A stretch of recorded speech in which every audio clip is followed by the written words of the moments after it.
Hoy vamos a meternos de lleno en un tema fascinante, la evolución de los derechos humanos. Veremos cómo se han ido construyendo a lo largo del tiempo en lo que conocemos como las tres grandes generaciones.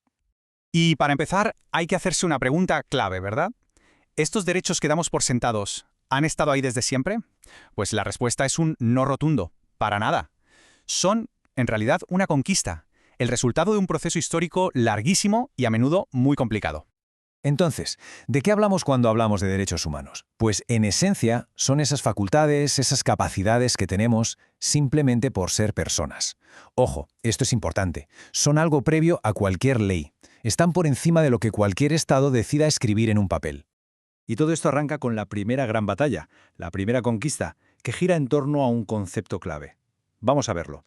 Hablamos de la primera generación, la de la libertad. Para entender esto hay que ponerse en situación. ¿Cuál era el problema en aquel entonces? Pues un poder absoluto, el del Estado o el del monarca, que lo controlaba todo. Así que la solución era casi de sentido común. Había que ponerle límites, crear una especie de escudo para proteger al individuo, ¿no? Una barrera que el poder no pudiera cruzar. ¿Y este escudo, esta barrera, en qué se concretó? Pues básicamente en dos tipos de derechos. Por un lado, los derechos civiles, que son los que protegen lo más básico, la vida, la seguridad, la integridad de cada persona. Y por otro, los derechos políticos, que son los que nos dan voz y voto, literalmente. El derecho a participar, a elegir a nuestros representantes. Claro, todo este paquete de derechos da lugar a un modelo de Estado muy específico, el Estado liberal de derecho. Su filosofía es muy clara, no te metas. El Estado debe garantizar la seguridad y el orden, sí, pero poco más. La idea es que deje a la gente en paz. Pero claro, la historia no se detiene aquí. Pronto se vio que con la libertad no bastaba, que ser libre en el papel no significaba mucho si no tenías con qué vivir. Y esto nos lleva directamente a la segunda generación, la que lucha por la igualdad.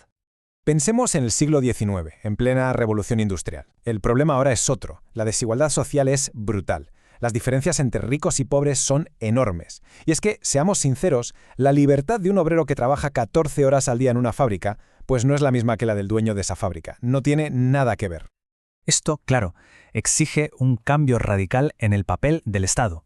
Ya no vale con que no moleste. Ahora tiene que actuar. Tiene que intervenir para asegurar una igualdad real.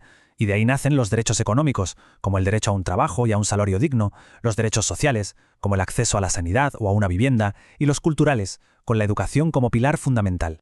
Y con esto pasamos del Estado liberal al Estado social de derecho. Un Estado que ya sí se mete, que interviene, creando servicios públicos, hospitales, escuelas, para intentar corregir esas desigualdades y que ahora sí la libertad y la igualdad sean de verdad para todo el mundo. Bien, pues la historia sigue avanzando y llegamos a tiempos más recientes. Ahora toca hablar de la tercera generación de derechos, la que se basa en un nuevo valor, la solidaridad. Si pensamos en las últimas décadas, el mundo ha cambiado a una velocidad de vértigo, ¿no?